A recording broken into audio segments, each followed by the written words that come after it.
To answer this question, I'm going to compare my media products to professional media products on the screen. The first shot I'm going to compare is this one here. In both scenes, the victim is positioned at the centre of the screen. The viewer can really focus on the abuse the character is receiving. This reinforces the theme of victimization in the genre of social realism. Like the professional piece, the sound and dialogue at this point is very loud. It helps heighten the tension of the scene. The use of black and white compared to the rest of the trailer shows that it's a flashback and helps, show the narrative information. The difference with my scene is that the aggressors remain faceless because I wanted the viewer to focus on the abuse the main character was getting and really enforce the theme of victimization within my trailer. But obviously this can be seen on the Dead Man's Shoes trailer because of the aggressive actions. The next shots I want to compare, this is probably my favourite shot from my trailer and probably the favourite shot from the Dead Man's Shoes trailer as well. I've used similar screen positioning with a large backdrop to make the characters seem small, obviously compared to the surroundings. In my trailer, this was to try and emphasise the character's loneliness and his solidarity. So that's why I've made mine a bit longer, because I really wanted to hammer home that this guy had no one else, no friends or anything. I've also positioned my character to the right of the screen, and this is also very effective because it gives both the character a sense of like weakness. And I think in the Dead Man's Shoes trailer, it's been done to make the character seem really independent, because he plays an independent character in the film. And what also the shot with the giant backdrop, that's a common technique used in social realism films, so I really wanted to achieve that in my trailer. Actually, I wanted to film something like this, so just because of this scene I saw in Dead Man's Shoes. So next shots are also very similar, mainly because of the central alignment of the character in the middle of the screen, and his the sort of spread arms whilst holding a weapon. Both of them make the character look very strong. Being them very short, they are very effective. They do represent the theme of power in the trailer. Also, the surroundings, the studying, it's very like rural and English. They've got in the background, it's like of the Dead Man's Shoes, it's a worn-out, broken cottage. In mine, it's sort of some like typically British style housing in the background, and just the whole scenery really is really linked to the genre in both examples. The difference, of course, being the character in Dead Man's Shoes is standing still while my character is approaching the camera. Both actions equally show off aggression, because the man's standing in Dead Man's Shoes, the character's standing there and obviously taunting the aggressors, whereas in mine the character is walking towards the camera, walking towards the aggressors. This was a shot I pre-planned before I actually started producing my work. After watching Tyrannosaur, I thought this would be a brilliant scene to replicate, and this is why I chose the sledgehammer at the end, because just the power of the scene from Tyrannosaur, the left alignment, and you can see to the right hand side of the character, you see a lot of background, and I just thought it was really effective. Obviously, the left alignment does show the massive amount of power the character now has, and how strong they are. And again, the surroundings are very represent the social realism genre well, because we've got the piece of British countryside there, and in the bottom right we've got the council estate housing. They both really shout the genre of social realism. What's also effective in the shot is the weather. The weather is very dark and grey in both scenes, and I wanted this to be a metaphor for the scene in itself, you know, the anger, someone's being pushed to the limits, wielding a sledgehammer at someone. You know, the whole weather and the atmosphere really does create this grey sort of image, which and just portrays a social message. You know, and I was trying to achieve this. This has also been done in the Tyrannosaur trailer, as you can see from the bottom right. These stills have been taken from my trailer, and one's been taken to the Room for Romeo Brass trailer.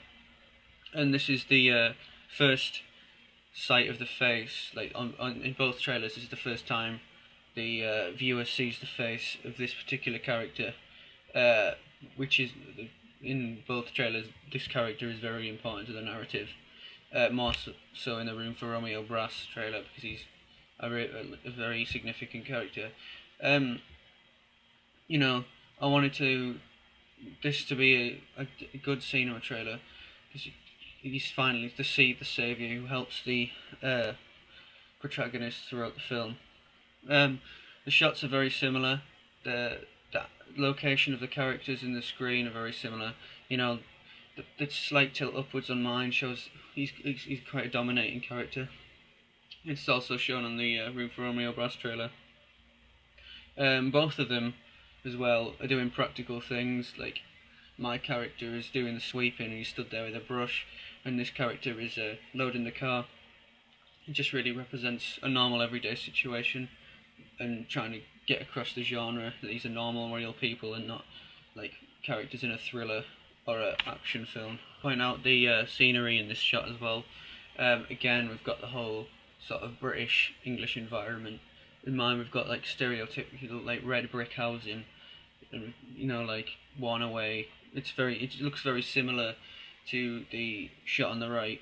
I would say the colour palette for these trailers are very the same. We've got the dark, like the greyish concrete colours, you know, and it really helps represent the genre of social realism. And again, with the weather, it's you know, it's quite grey and cloudy. Just represents the UK. Between these two characters, the two bullies, I really tried to portray the theme of friendship, and this is an important theme in social realism, as I found out from my research.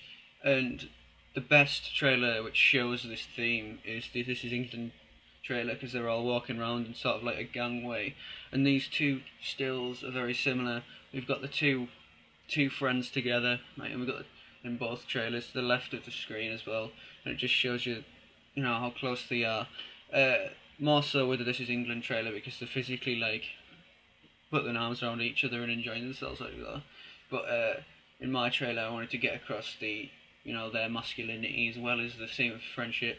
But the fact they're both together in the same shot, in the same like similar parts to the screen, it does represent the theme of friendship. I'd also like to point out the similarities between my print work as well as professional print work. As you can see, across the bottom of the Dead Man's Shoes poster and my poster, there's a big landscape sort of. I try to get the whole image of the British terrain across, you know, to show this is a social realism film. And also the black and white imagery. It's very dark and almost comic-like the ink of a pen, blah blah blah. And I think that's really effective. The fact that there's a weapon shown on both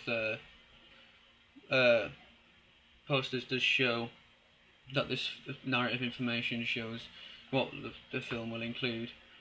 There's also in the Dead Man's Shoes poster, there's also the main aggressor. He's walking across the bottom of the he's walking across the sort of poster from the right. On my poster, I changed it by having mainly the two characters at the bottom and the two bullies, and towering over them is the main character. The difference between mine is also the main character has eye contact with the screen, compared to the rest of the bullies and the aggressors, they're looking away from the screen. So I really wanted the audience to make a connection with the main character by, you know, looking straight into his eyes. Again, we've got white, like the big white text in the bold thing. It really stands out from the red background on both posters, and I just really like this idea, and I decided to adopt it myself. and yeah, it worked pretty well.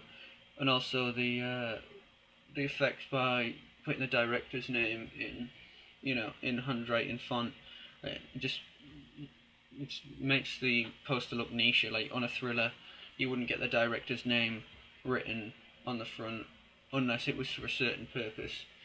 Uh, on here, it's part of the whole artist and the whole reputation of the director.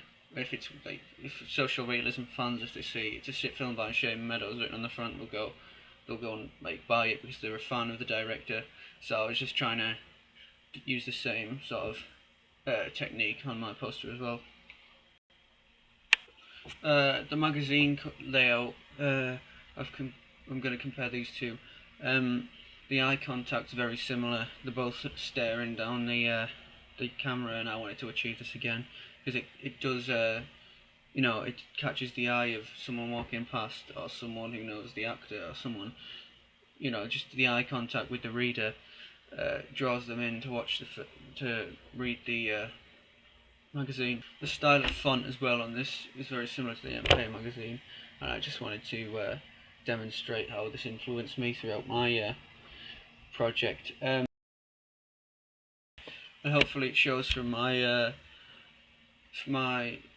comparisons that I've taken inspiration from a lot of social realism films along the way.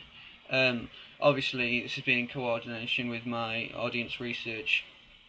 I've showed more forms and conventions of the Dead Man's Shoes stuff than the other social realism films, partially because the Dead Man's Shoes was a really popular choice in my primary audience research. So I'm going to use this. I use this clearly in my work.